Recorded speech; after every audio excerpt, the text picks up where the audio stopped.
Okay, so we hear the phrase AI is learning thrown around all the time, right? But what does that actually mean? Like, how does a machine learn? Well, it's probably not what you think, and it boils down to two main ways of doing things.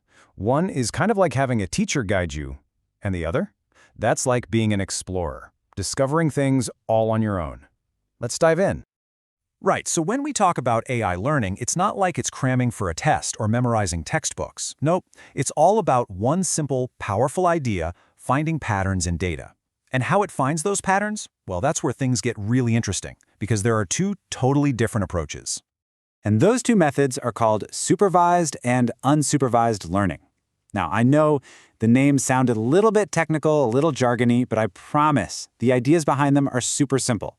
Just keep this in your head. It's basically the difference between learning with the teacher and learning by exploring. First up, let's head to the classroom.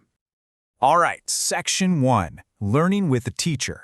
This is where we get into supervised learning. And honestly, the name kind of gives it away, right?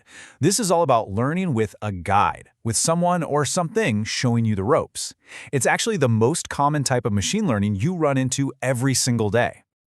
So picture this. You're studying for a huge exam, but you've been given a cheat sheet with all the answers. That's pretty much supervised learning in a nutshell.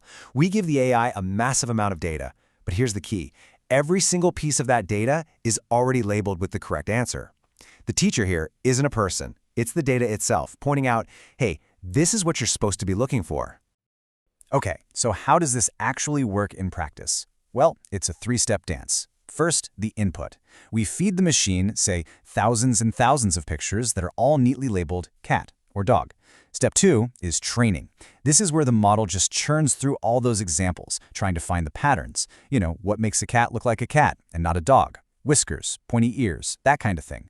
And finally, the prediction. We give it a brand new picture, one it's never seen before, with no label, and we ask, all right, what is this?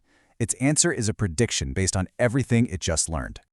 And trust me, you see this in action absolutely everywhere. Think about your email inbox. How does it know it's spam? Easy. It's been trained on millions of emails that humans have already labeled spam or not spam. Or what about when you see a price prediction for a house online? That's a model trained on past sales data. Or even just facial recognition in your photo gallery. It's all the same idea, predicting something new based on a ton of old labeled examples. Okay, so that's what happens when you have a teacher. But what if you don't? What happens when there's no answer key, no labels, and the AI is just thrown into the deep end and told to, well, figure it out? That, my friends, brings us to our second type, unsupervised learning. Now, with unsupervised learning, we're still giving the machine a ton of data, but with one massive change. None of it is labeled, not a single piece. There is no answer key. So the AI's job totally changes. It's not about predicting a specific thing anymore. Instead, its job is to just explore, to sift through all that messy, unlabeled data and see if it can find any hidden patterns or interesting groups all by itself. The main way it does this is through something called clustering. Just think of it like sorting. Let's say a big online store dumps all its customer purchase history into one of these models. Without any help, the AI might start forming its own groups or clusters. It might say, okay, this bunch of people over here, they all buy electronics. And this group, they seem to buy home goods, but only on weekends. And this third group, they're the bargain hunters who only shop when there's a sale. It finds these customer segments completely on its own. And this is a real game changer for businesses. They use it for that exact thing, customer segmentation. It's also used for market analysis, to figure out which products people tend to buy together. And here's a cool one. Banks use it for anomaly detection. It can look at millions of credit card transactions and spot one that just looks weird. It doesn't fit any normal pattern. It's amazing at finding the odd one out. So there you have it, the teacher and the explorer. Let's put them side by side now, just to make sure the big difference between them really clicks. All right, here's the bottom line. The whole point of supervised learning is to make predictions. We give it labeled data to teach it a specific task. Unsupervised learning, on the other hand, is all about discovery. We give it unlabeled data and just ask, hey, find anything interesting in here. So you've got prediction versus discovery. That's the core distinction. Look, if you only remember one thing from all this, let it be this quote. Supervised learning is like working with the answers. Unsupervised learning is all about discovering the answers. Simple as that.